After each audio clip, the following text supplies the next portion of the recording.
So thank you for having us here today to speak about e-waste and your opportunities for tapping into this market to make some revenue for your agency. So first of all, I'm going to start by explaining sort of what we're going to talk about. We like to sort of say what we think your problem is, talk about the feasibility of a e-waste recycling program for you, sort of lay out some assumptions that are contained in our exploration of the data, delve into the opportunities available to you by talking about the market size and going over some revenue analysis. And then we like to delve into talking about an operation proposal with potential partners, features, and challenge risks and their solutions. Then we're going to conclude with some questions from you all. Well, thank you again for having us. My name is Josh Eberly. So just quickly going over the issue that's facing your agency. We understand that there are pretty severe financial strains on the agency right now, and that in order to take part in this new mission that some of the agency are thinking of, the e-waste program, that we need to see revenue pretty quickly. And it needs to be some substantial revenue. One, to help pay for the program, and two, to help the agency meet its sustainable goals. The other issue is we need to make sure that this program meets the environmentally conscious practices that the agency is trying to sign on to. And we really think that our model is going to meet that. Also, as you know today, the impact of e-waste is huge all across the world, all across the country. It's growing. We're going to go into that growth a little later, but it's also something that we think that your agency could come in, play a huge role, and help address that. One of the things about the feasibility in the recycling program is right now, the third-party vendors, the recyclers, are making pretty substantial profits right now. But they face a major challenge in that there is a shipping issue, a place where your agency comes in perfectly. They're losing a lot of costs, they're incurring a lot of costs on the shipping. And we see that your agency can really come in at that juncture and help them pay for that. One of the issues they face is they can't even make a profit right now on recycling, and they actually have to use their profits from other areas to go in. Also, the feasibility of it, there's a lot of laws, new regulations that are coming in that are already in place, which are going to force a lot of people into the market and have already forced them to comply with these new recycling mandates. And we think that you, as an agency, can help them meet those requirements and at the same time make a profit. We're going to go into some assumptions now. So really quickly, to calculate the cost of this program to you, we had to make some assumptions about the weight of the devices being recycled because they will be mailed. So we thought it was a fair assumption to say that in the next 5 years, all the desktops, laptops, and mobile devices, which will be recycled, will be at the weights of devices sold in 2012. We also assumed that the customer will receive, who sells their e-waste will receive $40 for mobile devices, $80 for desktop sales, and $100 for laptop sales. We feel this is a reasonable estimate given our research and the articles that you provided to us. We also assume that people only recycle in the years for which we have data. We didn't extrapolate the data, we just calculated it that way. And finally, we assume that the agency would be willing and able to enter into a contract with a third-party vendor given that the profitability of this endeavor would be assured for your agency. Previous, it starts with the one before that. The very first slide, sorry. Previous. I'll just go right in order. Thank you very much, Virginia. I'm going to speak to you today on your market, your potential market size. We derived this data from the data sets that you previously given us, your agency has given us, and we broke it into laptops, mobile devices, and desktops sold that will be given to us by residents. Between 2002 and 2012, you can see that the data shows that the amount of desktops that have been recycled over time is increasing along with laptops and mobile devices. The total electronic products mass recycled, this growth will show when we show our forecast in the next slide, that it will be a huge market size that you can capture here over time. Next slide, please. And now here we have the forecasts that we've used from statistical software to display. We have our laptops, mobile devices, and desktops. Now this data is very promising that you're going to have a large market size that you will be able to capture in the future. And in this business of e-waste recycling, a larger market share will be sustainable. Also improve sustainability, because as the data here this is the amount of data that's refurbished is in yellow, black is recycled, and then the orange is disposed. The amount of recycled electronic goods that are refurbished and recycled, those are all increasing for mobile devices and laptops, and that's the big money maker. This is the recycled goods that will be refurbished and resold. They'll have good use for the next user who purchases them, even though it's lost its use for the original owner. And in terms of sustainability, we see that the amount that's just disposed, which would be a cost if anything, is very small relative to the big revenue sources, which is refurbished and recycled. And for mobile device, the trend shows that electronic goods are becoming smaller, lighter, which is good for shipping costs over time because the fixed cost will remain relatively the same, but the variable cost will be reduced depending on by the weight over time. And laptops and desktops, we're seeing a trend where they're starting to decrease. Desktops have been decreasing for a while now, which is good because they're big and bulky and could prove a little bit more costly, even though the revenue will still outweigh any of those costs of shipping. Same thing with laptops, as more people move to mobile devices in the long term. And here we see the overall trend. This is combining mobile devices, laptops, and desktops all together. And this is very promising. That shows that the market share for your agency will increase over time between 2013 and 2017. Because the total amount that was recycled between 2013 to 2017 went from 128,000 to 188,000. That growth is good for revenue and eventually profits. Thank you, Mark. I'm Bo. I'm going to talk about our estimation of the costs and revenues. So based on our estimated units of devices that could be recycled, we came up with a cost estimation for the next 5 years. Here are the breakdowns of all the costs in each of the 3 categories in the next 5 years, and we ended up with an estimated total cost of over $1.6 billion. And for the revenues and profit estimation, we had 3 scenarios of analysis. Our first scenario is to assume your agency charge 5% cut from the third-party vendors. The amount of money the third-party vendor pay for our customers. And for the second and third scenario, we just assumed the percentage to be 10% and 15%. So we came up with a minimum profit of over $2 billion, and the maximum profit could be over $6.9 billion, which is very good. So this slide shows the breakdowns for the revenue estimation in each of the 3 scenarios and in each of the next 5 years. Great. Now we're going to quickly walk through the model that we've created for you today. As you can see, you're the mailing agency. In the middle, we have 3 main partners. We have the customers, the people that you interact with every day, that you're shipping their goods for back and forth. We have the e-waste vendors, which exist, and they're stronger in some markets than they are in others, and we're going to talk about how you can capitalize that. There's 3 ways in which e-waste will be getting to the mailing agency. One, we have the mail, the bins, the drop-off bins, and the drop-off sites. A lot of these, the infrastructure already exists for the mailing agency, and especially for the small cell phones, it's very easy to ship them. The mailing agency will collect all of this e-waste. They will then send it to the e-waste third-party vendor.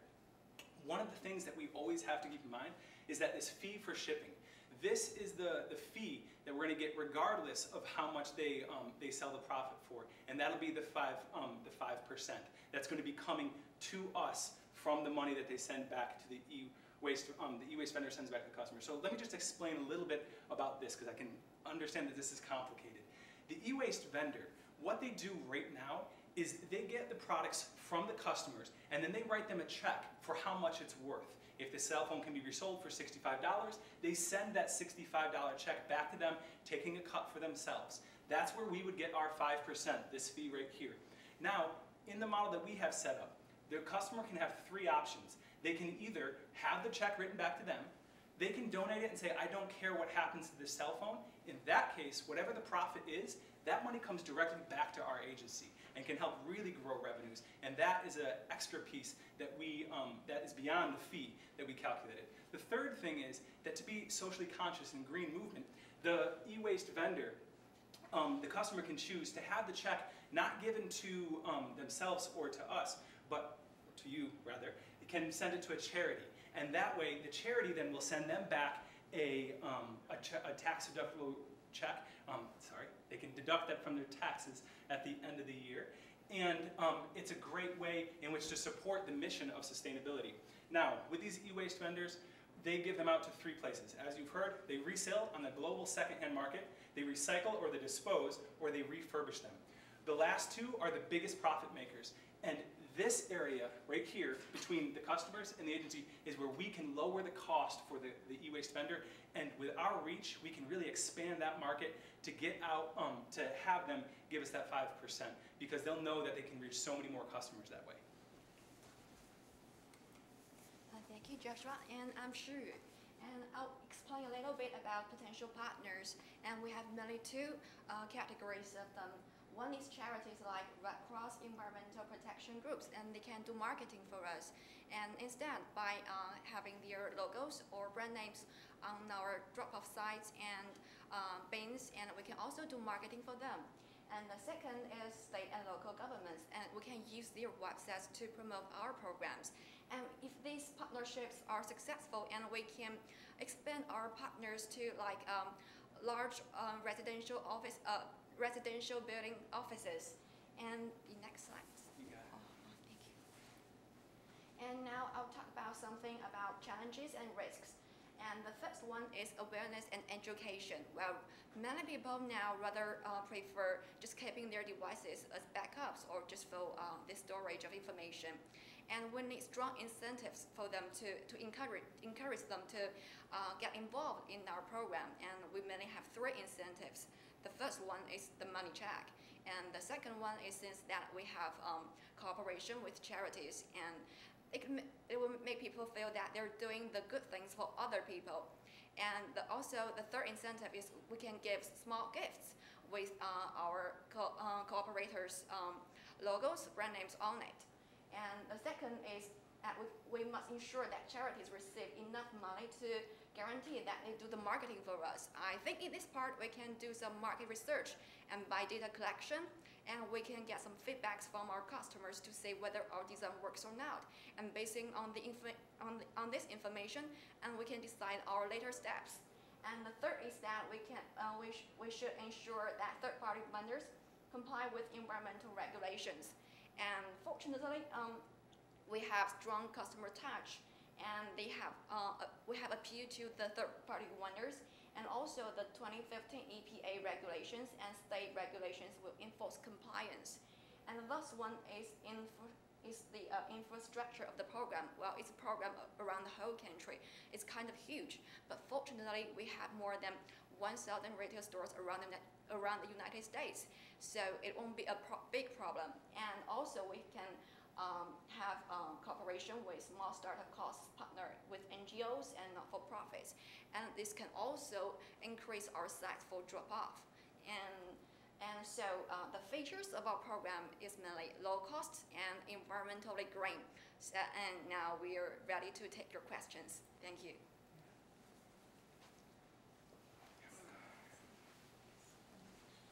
Could you scroll back to the graphic that shows the reimbursement options? Mhm. And high-level process flow question. Can you use the arrows on the keyboard? Maybe easier. Couldn't that be much? Yeah. It may just be a question for clarification. And I may have misunderstood. Yeah, I'm looking at the option where a consumer would potentially say, I don't want to check, Correct. send it to us. That's default.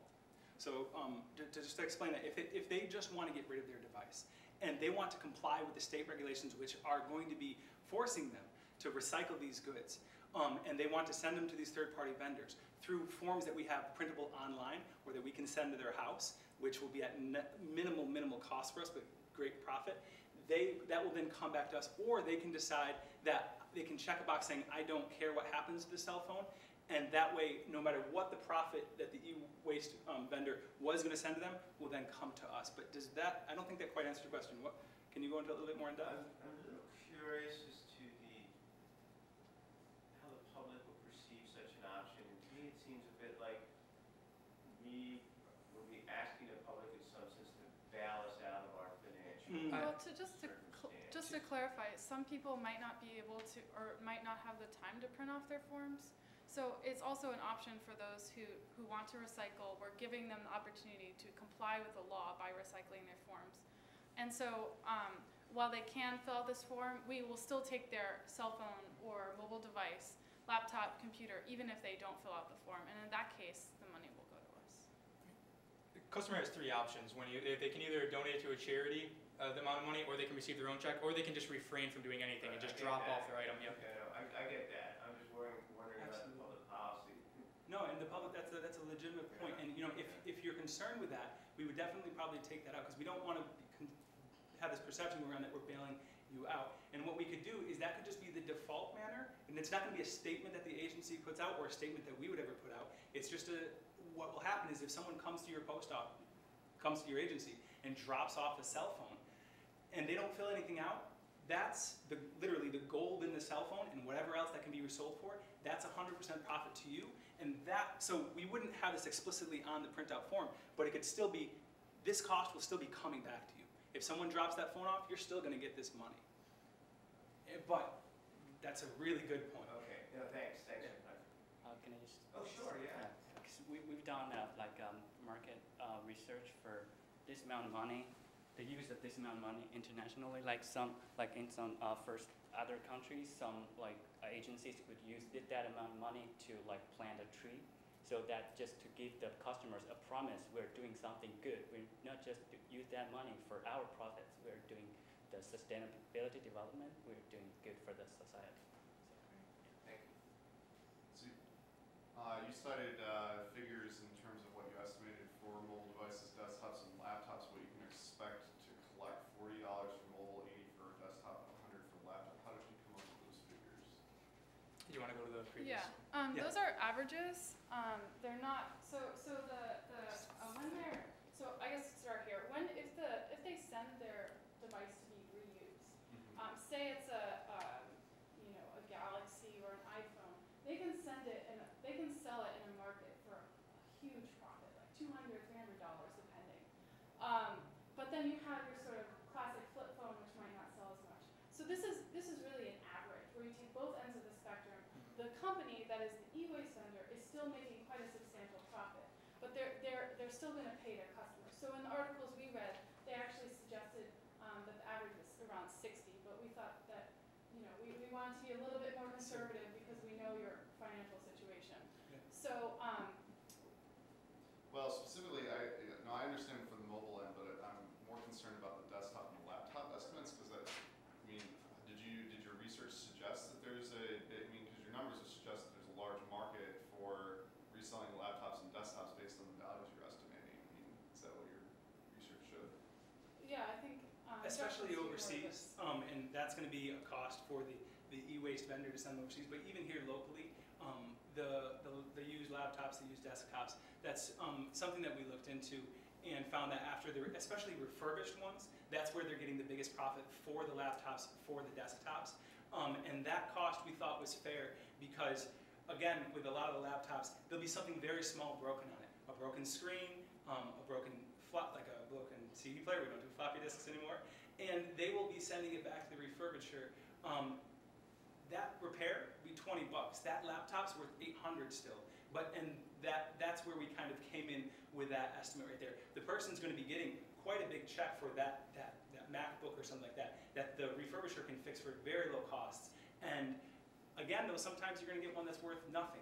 It's going to be completely worthless. So that really drags down that $800 to what we thought was a reasonable $80. And if you don't feel comfortable with these numbers, we can recalculate them and give you something else that would make you feel more confident too. I think the main takeaway point from that was that the revenue will definitely exceed the cost of shipping. Yeah. Primarily, even if we calculate more conservative estimates for how much more it would be than the cost of shipping. We still have quite a substantial Right. So one question I have about the profits. So I appreciate the 5-year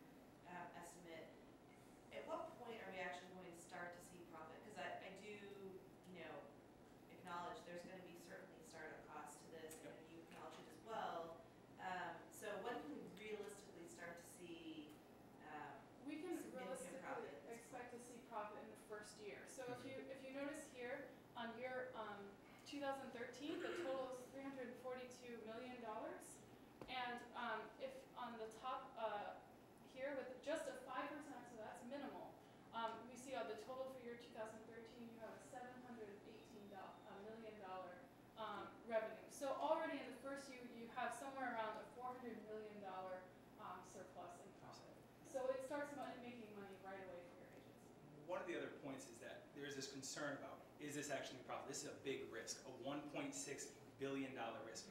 There's a lot of markets out there in New York, California, that already has regulations and they have more infrastructure than other places that this could be a test site at, where you go out and you try to market there, see how it works, and then we can expand from that area. Because certain places already have the laws enforced, the awareness issues and the risks aren't there, and the third-party vendors exist. So if that's a concern, this model can be adjusted to start in a test market, and then by 2015, when the federal regulations go in, if it proves profitable, we ramp it up.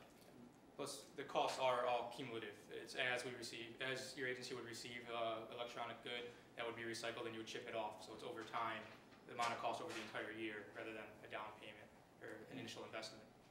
From a supply chain perspective, too, I'm just curious. I don't know if you had an opportunity to really think through that aspect of it, but what would have to be our turnaround time to reduce just the warehouse cost of storing it as an intermediary? So one of my concerns is that you don't necessarily have, especially when you start talking about larger bulk packages, like especially with the desktops, potentially enough storage space to go around in our nationwide distribution centers. So how quickly are we assuming we can get these things back out the door to the third-party vendor?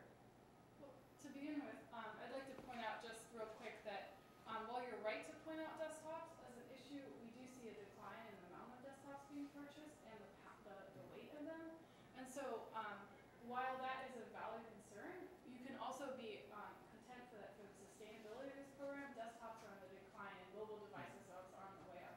So that will become less of an issue the further into the program you get, because mobile devices will be on the rise and recycling will be on the rise. So these are things that can fit inside of an envelope that can be sorted along with your regular mail. So just to add that into the question, I think that's helpful. And of course, you'd only have to use the warehouse space as long as you need it to ship out each of those items then to the third-party vendor. So as soon as you're ready to ship them to the third-party firm, as soon as you can get them out of the warehouse as well. One last thing, a different model you could do too is get rid of the desktops. You can focus on laptops and mobile devices. These are much smaller, much easier to store in your location. And as you can see, those markets are going to continue to grow. Much lower cost for you all around, much higher profit for you because they're also more valuable.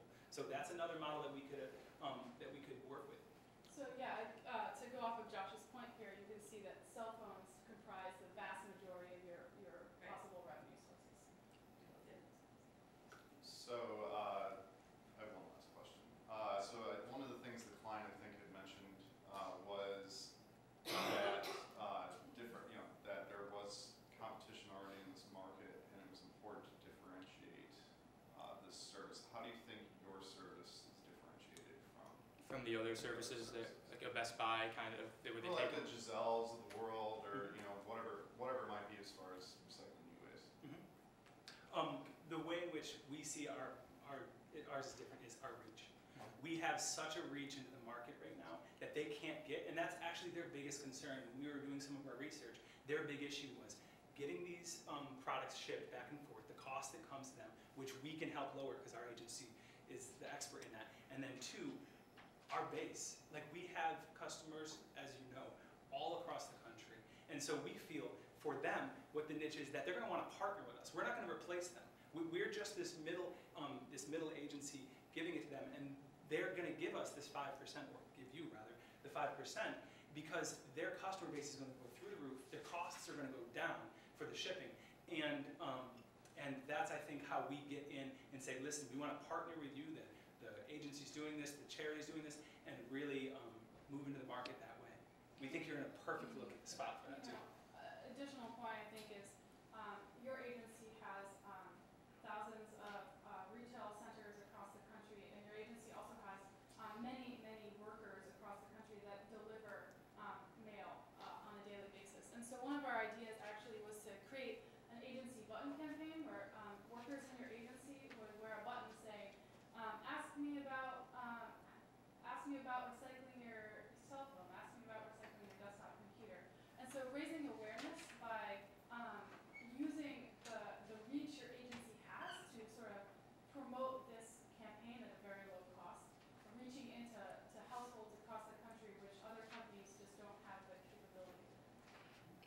also your agency is the #1 shipper in the United States. It's already a big name, so I think it has advantages in promotion and marketing.